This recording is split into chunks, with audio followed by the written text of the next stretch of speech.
Essa série deixou muita gente não só traumatizada com a quantidade de fantasmas, mas com a profundidade emocional que a narrativa conseguiu atingir. Eu sou Camille Moraes e hoje eu quero analisar com vocês a série A Maldição da Residência Hill, uma obra sobre aquele tipo de trauma que cresce com a gente e, claro, a herança emocional que cresce junto.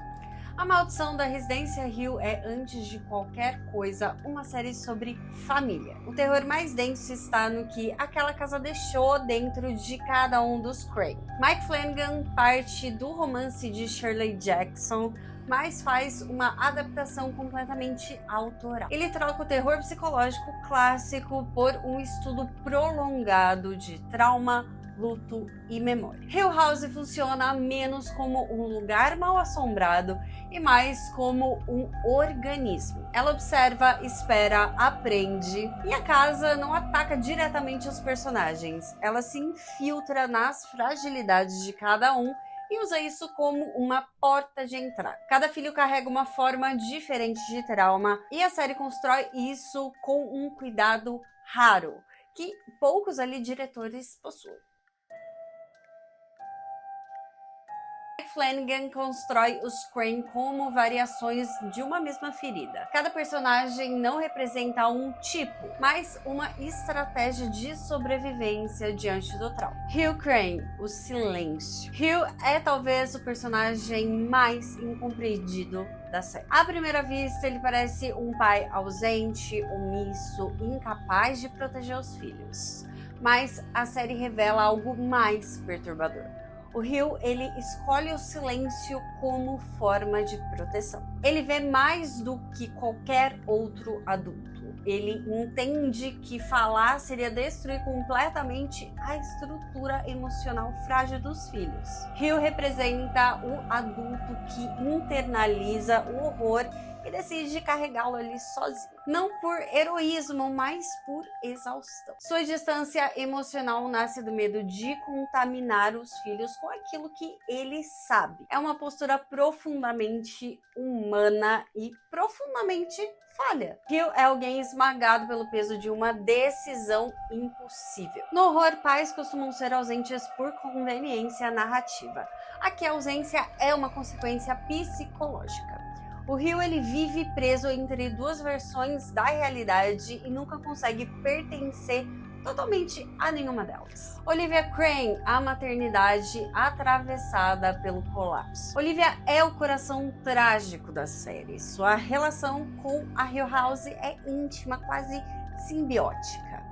A casa amplifica medos que já existiam. A Olivia representa o terror da maternidade atravessada pela ansiedade extrema. O medo constante de perder os filhos, de não protegê-los o suficiente, de falhar. Hill House oferece a ela uma ilusão cruel. A ideia de que manter os filhos dentro é a única forma de salvá-los. Sua queda é progressiva, silenciosa e dolorosamente reconhecível. A Olivia, ela não enlouquece de forma súbita, isso acontece de forma lenta e conseguimos ver isso claramente. A Olivia não quer machucar, mas ela acredita estar fazendo o que é certo. Essa é uma das decisões mais maduras da série, não transformar a Olivia em um monstro, mas em alguém que perdeu completamente a capacidade de diferenciar a proteção do aprisionamento.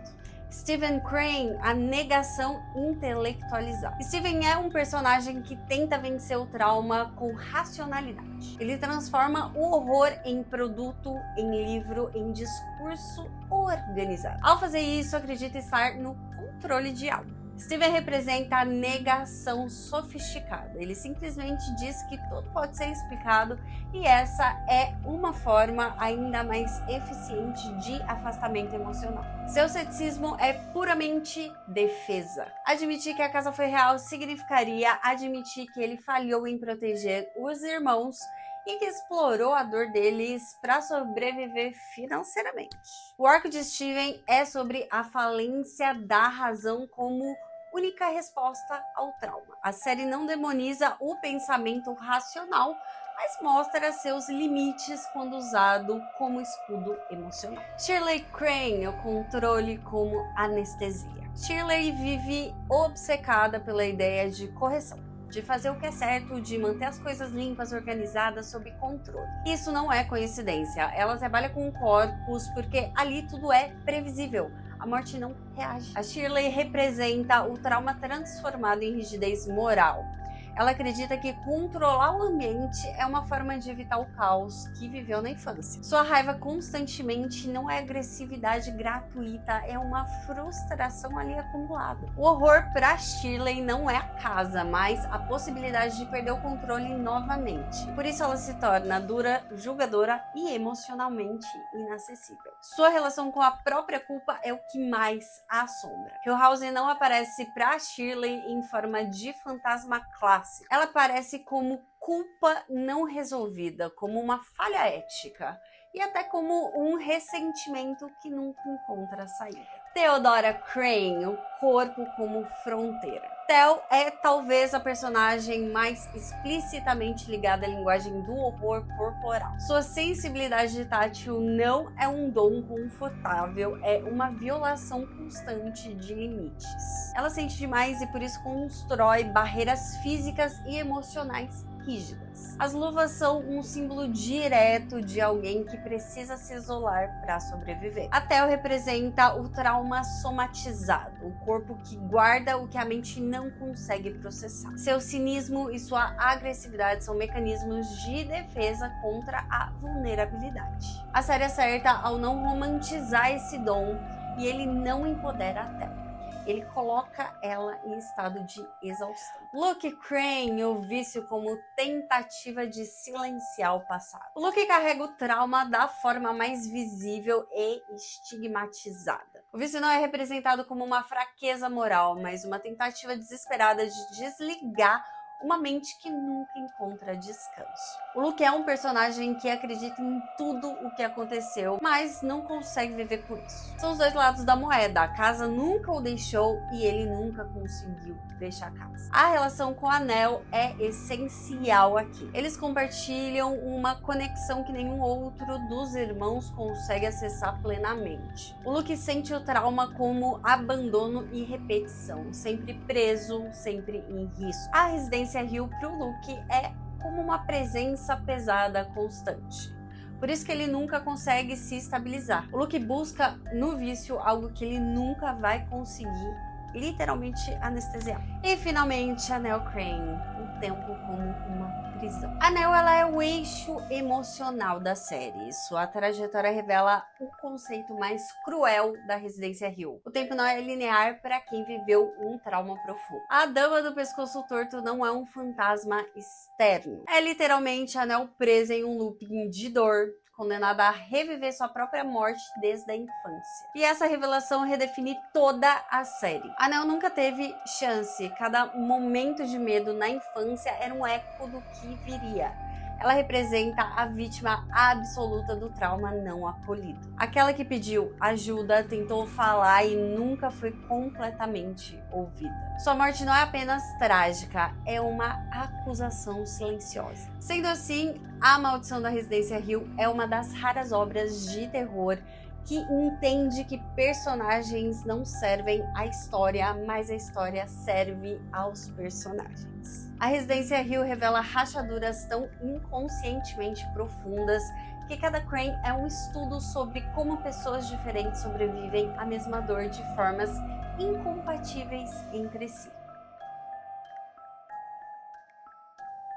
O maior acerto está na estrutura narrativa. Flanagan fragmenta o tempo como um reflexo da mente traumatizada. Passado e presente se misturam porque, para aquelas pessoas, o trauma nunca ficou para trás. Simplesmente continua acontecendo. Episódios como Two Storms, filmado quase inteiro em plano sequência, tem um porquê e são como uma tradução visual do caos emocional daquela família, onde tudo acontece ao mesmo tempo e ninguém consegue se escutar. A série também redefine o conceito de fantasma. Nem todos ali são espíritos tradicionais. Muitos são memórias, culpas, versões congeladas de si mesmos.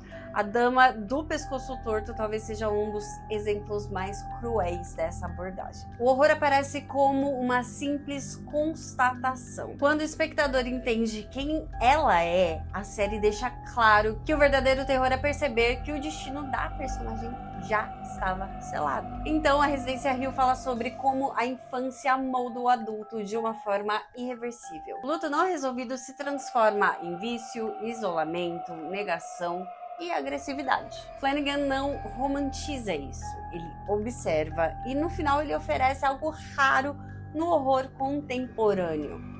Uma possibilidade de reconciliação. Não uma cura milagrosa, mas um entendimento tardio. Essa série estabelece o tema central na obra de Flanagan, o horror como uma linguagem para falar de dor humana. O sobrenatural é apenas uma rasa superfície. Porque algumas casas, ou nesse contexto, algumas emoções profundamente dolorosas não ficam simplesmente para trás. Elas seguem vivendo dentro da gente por muito tempo. Eu espero que vocês tenham gostado dessa análise. Deixa nos comentários suas considerações e até a próxima. Beijo!